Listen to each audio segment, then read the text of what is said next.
Hello, friends. Hope you're having a good day and or evening. Welcome to Kelzak Bean. My name's Eddie.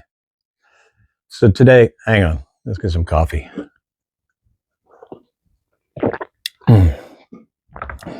Well, anyway, I plan to make a video, talking about, signal flow. It goes in the mic, out the mic, in the cable, that whole kind of thing. But, sometimes life is funny how material sometimes presents itself to you. And I was reminded of that today. So I had a young man come today. His grandmother brought him. This young man, writes songs. He has lyrics. He has stuff in his head he needs to get out. And his grandmother brought him here to meet me, to see the studio. I could possibly help him. And then it made me start to think, why we do what we do. And why I do what I do. Well, I do what I do because I love it. I'm in a unique position. I am actually retired. And I get to do this for fun. I get to do this for joy, for love of music, and just a passion for it. But I also get to pay it forward. So usually any young individual that is still in high school, I do not charge them anything. I'd rather them come here and learn and get to be hands-on, and we work together, and I help them realize what's in their head and how to get it out and how to capture it and put it into some kind of format of whatever their creative juices are doing. And it reminded me of that today. So I was curious, how many other people are doing that, doing what you love just because you love it. So I just, like I said, I'm in a unique position, but I think, to know something, it's not knowledge just to know it. I think it's knowledge to pass it on. Then it becomes knowledge. So for me, to be reminded, I have this now a young man that's going to be coming to the studio, and I get to pass on knowledge. Now I'm not the expert in anything, but I know I do things more the old school way. You see all this stuff, and everybody's looking for that vintage gear, the vintage sound, the whole, I've been down that rabbit hole. All the preamps I got, I don't have one Neve preamp. I don't have one SSL preamp. When the Neve console came out in the 70s, the studios, they had a lot of money back then because budgeting with, people bought records. Now you got to buy butts in the seats for concerts. They're not selling records anymore. So, but anyway, they weren't buying the Neve console because they wanted that vintage Neve sound. They bought a Neve console because it was the newest thing out, and it sounded the cleanest, and it had the best workflow to try to accomplish what they did. They bought it because it was a tool. So that's, and then of course in the 80s, SSL, people went and bought the SSL, not because, it sounds like the old SSL. No, they bought it because it was the new technology, and they put dynamics into each channel, and it helped with the workflow for recording and mixing. I mean, they got these things because they were the newest thing and they were the cleanest sounding. They were trying to get rid of the hiss and the hum and all that. Now everybody's trying to recapture that, and they think it's the sound that you're trying to capture.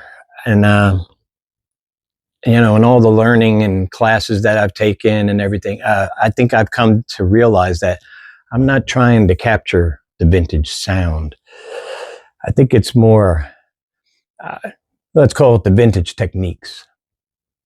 I think it's the techniques of how things were recorded are the things that are missing today. So if I can show young people that, hey, this is the old way to do it. This is how you do a performance. Oh, and you didn't get it right. Let's do it again. and you have a sound in your head. Let's grab that big jug and bang a drumstick on it and make a noise, and then capture that. Let's just be creative. And if we make mistakes, you know what? Some of the best mistakes, and I'm sure everybody here that's going to watch what I'm doing and is into anything that I do, it has to do with recording or anything. We all heard the stories, of all the mistakes, and it was like, you know what? It was on tape, and it actually came out great because it was a mistake. And how when you just trial and error and you're figuring things out, and it's like, oh, you know what? Yeah, the microphone fell and it actually hit in the piano when we put the thing down and the tarp on it, and then we opened it up, and it, because it sounded great, and we're like, oh, the microphone fell to there. It wasn't where we first put. So all of a sudden, that's what I'm talking about. But it's the techniques. You're using the old school techniques. And I think that's what I get to pass on. So I guess what I'm saying is, like, if I could teach this young man, not that 2 + 2 is 4, but why 2 + 2 is 4. You know what? He could figure out 2 + 3 all on his own. I don't have to then teach him that.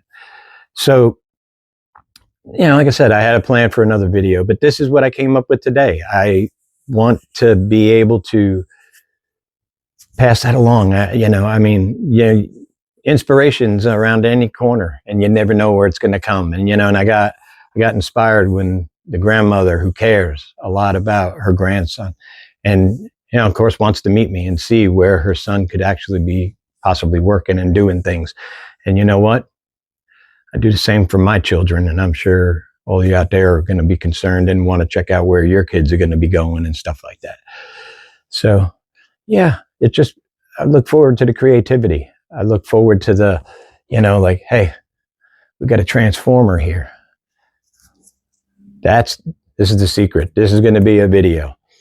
We're going to talk about how we grab these transformers and we make things that will give us what that old vibe was, the old recording techniques. And you'll notice in the background over here, a little red box. Let me grab it real quick.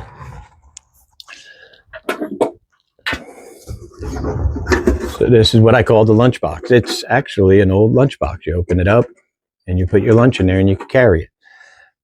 But what's in here is 2 transformers.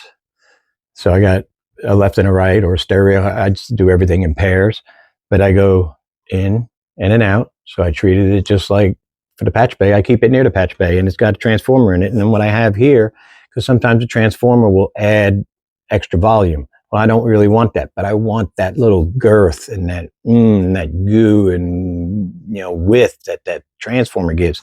So I have attenuators. So I flip it up, and all of a sudden, this is a 6 dB because the transformer increases the sound, 6 decibels. So this is a 6 decibel. It knocks the 6 decibels back off. It's attenuator. So I have that. But if I want the boost, I can leave it. But if I want, so anyway, made this, figured it out. This is what I'm talking about, the creativity. You want to make a certain sound, figure it out, and this is what we're going to, and we'll get into this in another video. But anyway, do what we usually do. Please like, subscribe, the whole thing. Send me some comments. Let me know things that you're making and doing in your studio that just give you that unique sound. I'm not trying to sound like a Neve console or an SSL console. I'm trying to sound like something unique, but something that sounds good. And if it sounds good, it is good. And that's how we got to do it. So once again, please like, subscribe. And then once again, I hope you have a great day and or evening. And I'll talk with you later.